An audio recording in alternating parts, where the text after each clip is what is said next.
The Expand Pedal Power Battery Kit is the ultimate solution for gigging musicians who rely on pedals to shape their sound, giving you drop-and-go rechargeable power that's always clean, quiet, and reliable.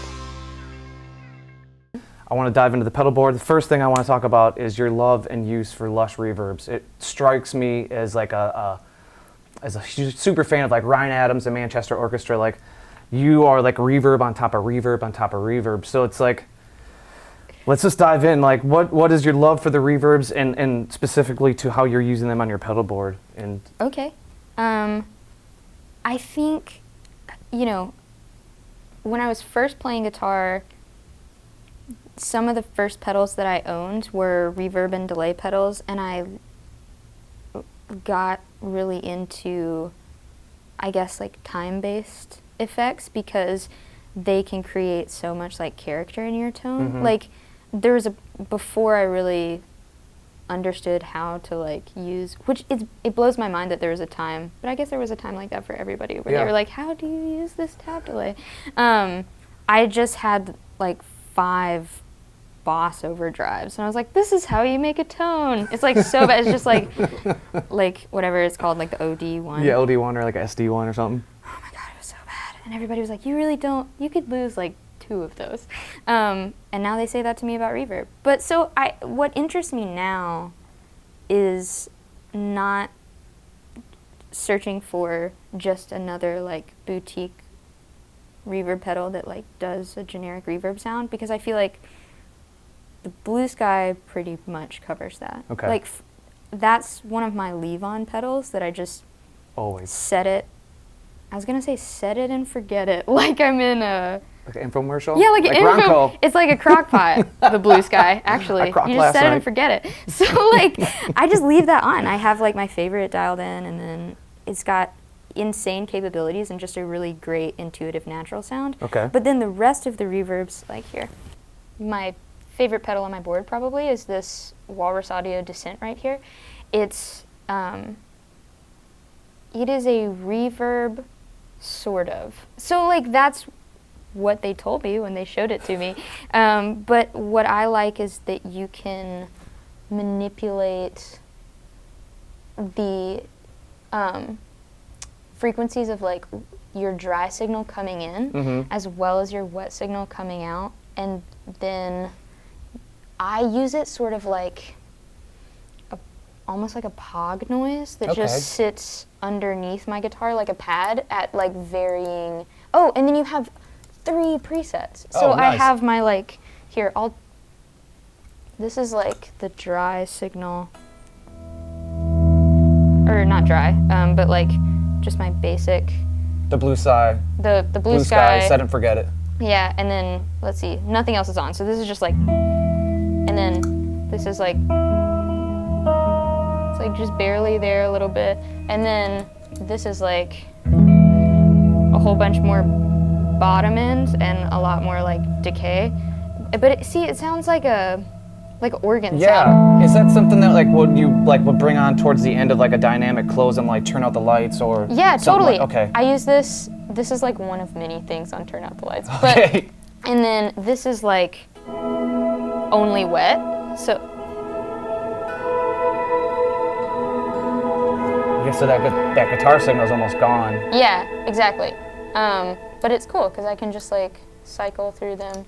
But you know, I like it because it doesn't sound like a traditional like lush, like cathedral reverb. It sounds like kind of weird and almost like a mechanical, like a pog noise. Yeah. I like it. And then there's another thing. Let me see if I can try to do it.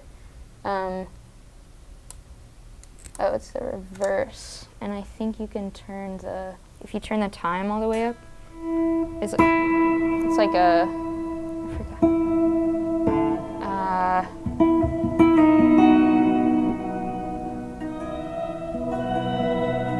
Yeah, see, it's like nuts.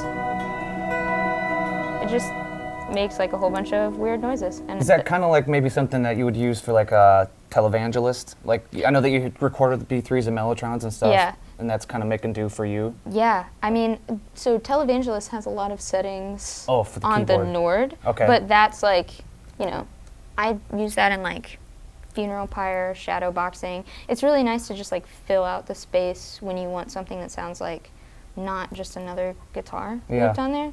And then, what was I gonna show you? Oh yeah, okay, so this Dweller is super new. I like this one too because it's really versatile. Like, I have it right now where it's, I don't know what this is. Like, It's like the nomenclature around this, like if they market it as a delay or market it as a it's like reverb. like a reverb, and I think it also has some like phase Yeah, it characteristics totally too. does. So there it's just like this weird echo thing, but you can turn the, let's see if I can turn the rate.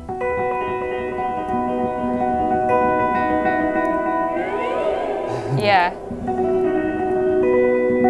And then it's just like the further down you go with this stretch of like how far apart repeats are, it just makes it sound like that's almost like a bit corruption noise. Like, and then that's just like a nice sort of,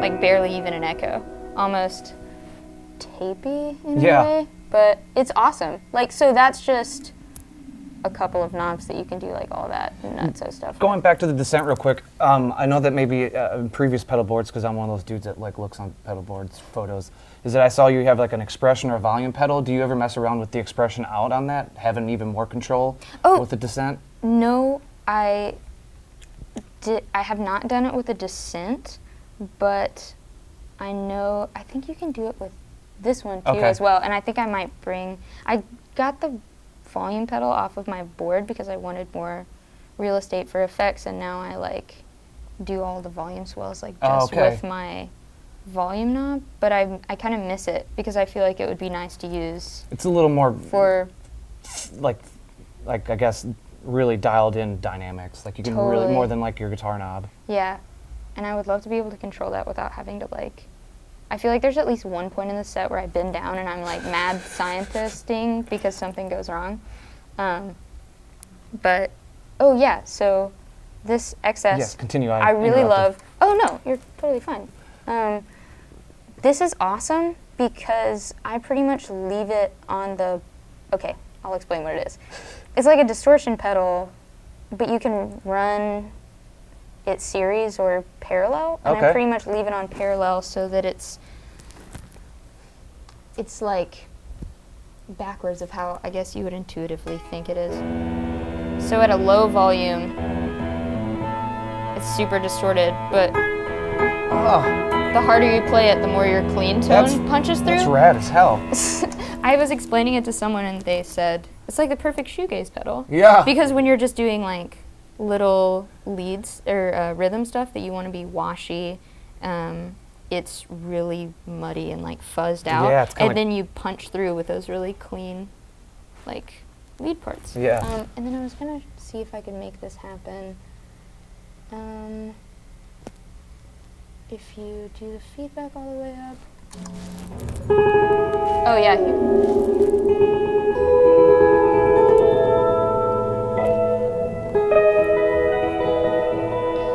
I don't know, it's like some kind of thing that happens with the harmonics when you dime the rate and the feedback. Yeah. With like the mod in there, it just makes like,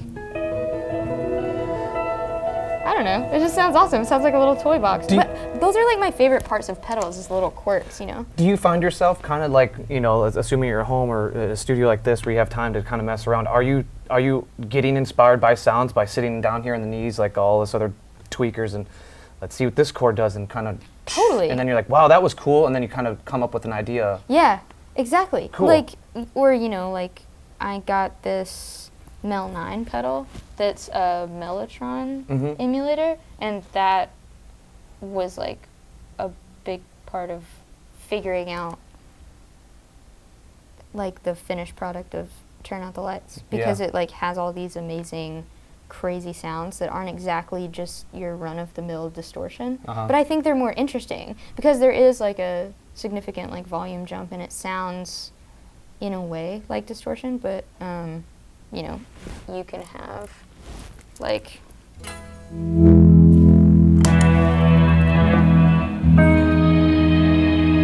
oh yeah, it's like the orchestra sound, or like it's like a choir. And then sorry, where's like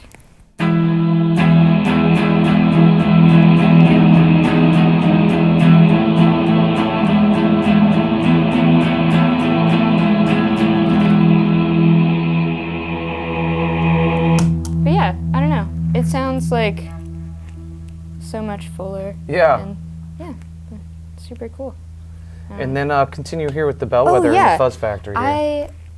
I don't know why I skipped over those. Because you got excited about the Mel 9. Exactly, yeah. That's what pedals do. So this Bellweather I love. I used to have a Memory Man big box, like the old, which eats a lot of real estate. So much space, and I was like, man, that sounds great for the studio, but I want something a little bit more like compact that retains a good like analog sound, like a warm sound.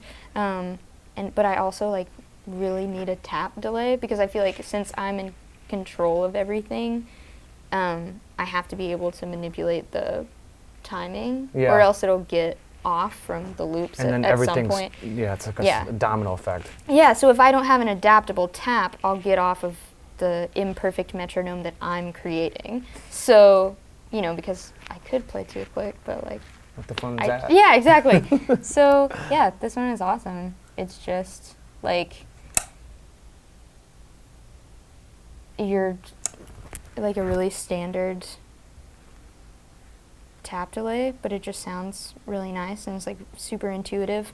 I also like that it has like instead of a selector, it has like a knob, so you can get like weird divisions. Oh, all right. You know what I mean? Yeah, so it's not like a hard set where it's like 6 parameters you're clicking through it. It's like totally. You're blending it. Cool. Definitely. And then this is another Walrus pedal. I really dig them, and Old Blood Noise are like my favorite. Oklahoma. Yeah, Oklahoma Must people. be in the water. Yeah, definitely. Do you? I want to hear. Can you play through that and then definitely. manipulate that? So I kind of want to hear like the blending of the.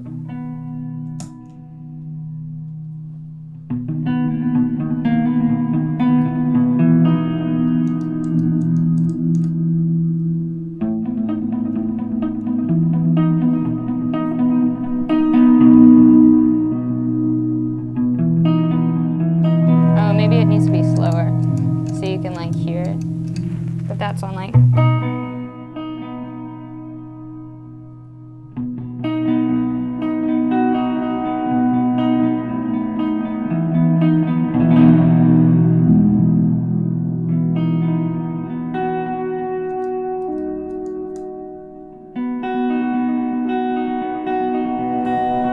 Yeah, so it's nice. It has like, I think it's like a dotted eighth. I was thinking about it the other day, that like, it was so long before I knew that certain delay pedals had a dotted eighth setting. Built in. When I learned, I just had to like understand how a polyrhythm worked, because I had like a very basic tap delay, and I would just be like on the 1, I would just be like 1 and 2 and 3, and so I'm like sitting there trying to like count weird rhythms at a house show, like trying to dial in. Yeah, it was always off. Always off every time. But I don't even like, so now I forget that setting's on there all the time, because I like never mess with it. Understood a dotted eighth. Wow, it makes it sound like I'm hating on people that use a dotted eighth setting. Like, just learn the polyrhythm. Yeah, the Edge fans are coming out now. Yeah. They're gonna eat you up. Yeah, definitely. Fathom. What reason is that on your board? Okay. Other than the Walrus being cool. Yeah. Well, okay. So I like this one because it is a super like full sounding reverb, and you can like blend. There's like a plate, a shimmer, a hall, and I forget what the other one is, but there's like 4 different kinds, and you can blend them. So if you want like half a plate and half a hall. You know what I mean? Mm-hmm. You can sort of like have it chill out in there. And then, see, I'm gonna like turn the decay all the way up and the mix really high. I am like all about the sustain.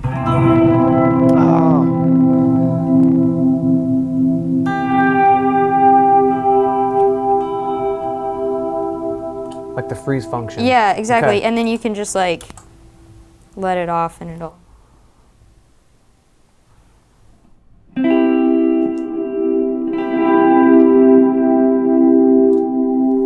Like, you know, I feel like I'm not illustrating it well because the Strymon is usually on. Yeah. But like, I don't know, I find that super useful when I don't want something to sound washy throughout the entire set. Just that. Because I also used to like, I feel like use the reverb sound as a crutch because it does sound so pretty. Yeah. But I would stack like 4 reverbs on top of each other until everything was like completely unable to be discerned. Mhm. You know, it just sounded like mush. So it's nice to be able to choose when you want a super dramatic, like long tail and when you don't. And is the descent in line with everything else, or is that like kind of isolated from, or is that everything in one single path? Oh no, okay, so it just like comes into my tuner here, Okay. and then I have some of this has been changed around just because of like space Okay. sake, because I had to pull things on and like I added this fuzz factory for the Boy Genius set. All right. But there's like no reason for me to have that on like in my solo set, except for that I wanted to be able to make like Memorial Day sale at Guitar Center tone for this tour. Don't get it confused with I'm like not- Father's Day or it's Yeah, the Memorial Day exactly. one. Nah. The Memorial Day sale, which is like everybody in there acted like Slash. But yeah, so I usually would put, just because I prefer it this way, to like put all the gain stages first. Mm-hmm. But I wanted to have the fuzz factory over here because I didn't want to be sending something like I wanted it right next to the delay. Okay. So it goes like excess fuzz factory underneath through a snaking convoluted thing. Fuzz factory and then Bellweather, Fathom, Blue Sky, Mel 9, and then into all of this stuff. Cool. Yeah. And then the Paramount is the last thing we kind of didn't touch on. How are you using that? Because throughout your solo set, you mentioned the fuzz factor for Boy Genius, which congratulations, that record came out last week. Oh yeah, thanks. How are you using the Emerson Paramount? So this Paramount, I've played a whole bunch of overdrives, and I feel like I've settled on this one as the perfect, like, tasteful overdrive. You know, because I have the excess to do, like, really kooky, like, washy noises, and then the fuzz factory to do, like, super lead sounding leads. But I never really need much dynamic that I can't just get out of a boost. Oh, not pictured is the boost that I usually have on here. It's just like a Walrus Audio Oh, okay. emissary boost, I Oh, think yeah, it is. yep.